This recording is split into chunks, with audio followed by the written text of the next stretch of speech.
Good morning everyone and welcome sa atong nga programa ang Buhing Kamatuoran 101. And today, we'll go straight forward sa atong pagkahisgutan mahitungod sa kahimayaan nga iya lang gid sa Ginoong Dios. So, ang pangutana is tanan ba muhatag og himaya sa Ginoo? Dili ba pwede nga ang mga Kristohanon lang or kining mga exclusive lang ni sa mga luwas nga tao? Or is it included also sa tanan, either unbeliever or believer? Now, atong lantawon karon sa humbo nga panahon ang pulong sa Ginoong Dios. Kung kinsa ang maghatag og himaya sa Ginoo. Usually, sige kadungog sa tong mga dalunggan that every Christian should glorify God. Yes, tinuod man na, no? Dili man na siya bakak, tinuod na siya. But today, I will tell you something nga diin, dili man ipag-ubat. To clarify things lang yun, no? Unsa ang gitudlo sa pulong sa Ginoong Dios. In Isaiah 43 verse 7, ingon din sa pulong sa Ginoong Dios, everyone who is called by my name, whom I created for my glory, whom I formed and made. Everyone who is called by my name, whom I created for my glory, whom I formed and made. So, giingon din sa pulong sa Ginoong Dios, gihimo ta sa Ginoong Dios for His glory, para sa iyahang himaya, para sa iyahang dungog. So either unbeliever ka or believer, God expect you to glorify God.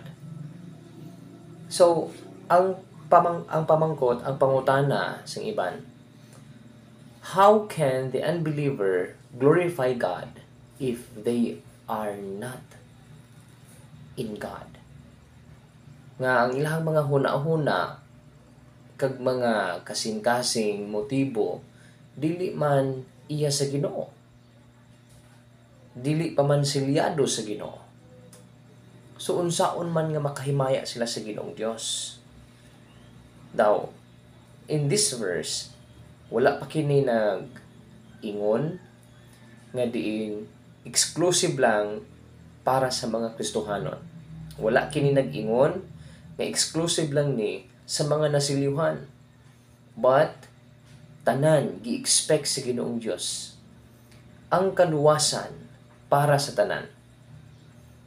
So expect ang Ginoong Dios nga ang tanan mo response. Bisan og tinuod anaa ang sala. Bisan tinuod anaa ang tunglo sa sala. Pero God expect everyone to respond sa iha nga invitation didto sa cross. Aron nga diin ang tanan maghimaya sa Ginoong Dios. And number 2, ang tanan maghatag og tinud-anay nga paghimaya ug pagdahig sa Ginoo. Unang ingon diri, whom I created for my glory, whom I formed and made. So tanan gihimo sa Ginoong Dios, bisan mga creation sa Ginoo, mga tanom, mananap, gina-ekspektar sa Ginoong Dios nga maghimaya sa iya. We have an example here. Isa lang sa ka example. Ingon din sa Acts chapter 12 verse 20 to 25. So, mao ni ang gihisgutan diri kinsa ang mahimong example nato dinhi kinsa ning tawhana nga wala naghimaya sa Ginoo o gipatay sa Ginoo kay wala siya naghimaya sa Ginoo. Now, in verse 20, now Herod had been in violent quarrel with the people of Tyre and Sidon. So they came to him as a group after they had won over Blastus, who oversaw security for the king's sleeping quarters. They asked for a peace agreement because their country depended on the king's country for food. Therefore, at a set time, Herod put on his royal robes, sat down on the royal seat, and made a speech to them. The people keep shouting, "This is the voice of a God, not of a man." Immediately, verse 23, ari na oh, the angel of the Lord struck him down because he did not give glory to God. And he was eaten by worms and died. Imagine ka no?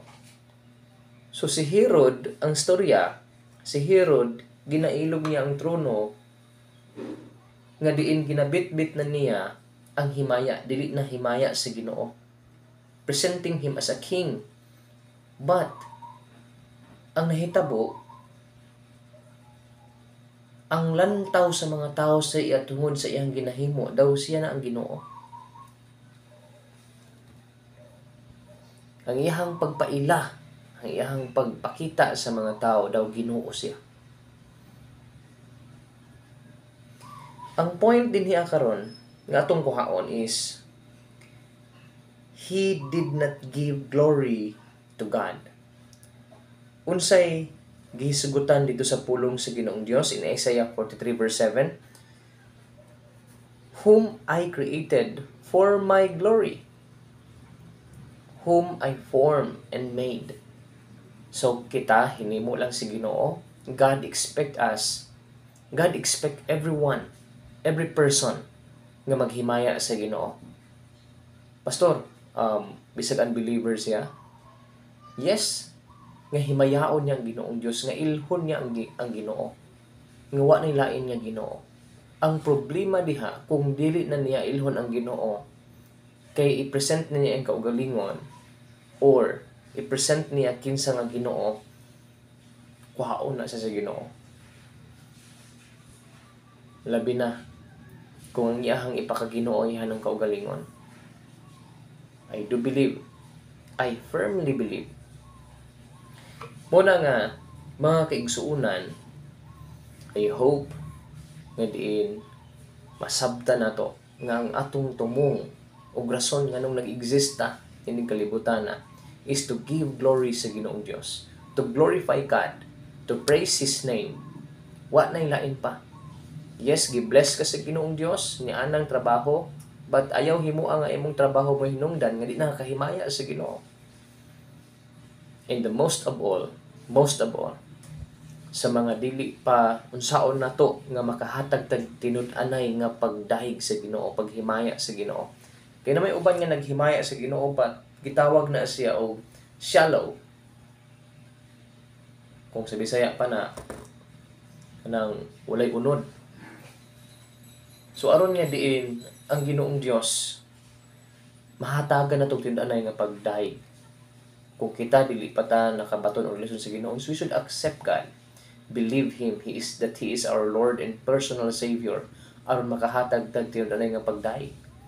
Kay yes, we people, we come to church expecting that God would accept us. Yes, He is glorified tungod kay gi-honor nato siya, but our praises and thanksgiving dili pagadawaton sa Ginoong Dios tungod kay our hearts. Ang lantaw sa Ginoong Dios wala pa nasilihan sa Holy Spirit atong kinabuhi.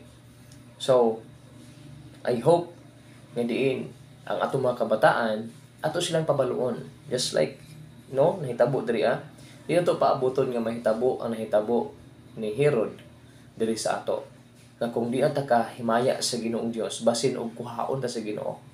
Kung gikuhaan kag trabaho, then para hinumdum na sa Ginoo sa imuha. Kung wala ka tagaig trabaho sa Ginoong Dios, pahinumdum na sa Ginoo sa imuha to look up there and glorify God. Himaya ang Ginoo. Pag mahimaya ang Ginoong Dios sa imuha, kita mga Kristohanon, I do believe i-bless ka sa Ginoo. That's all. I hope na kini nagpahinumdum ka nato that everyone should give glory to God. Maunsa man ta, makristohanon or dili. Everyone, God expect us to glorify Him. Thank you so much. and God bless us.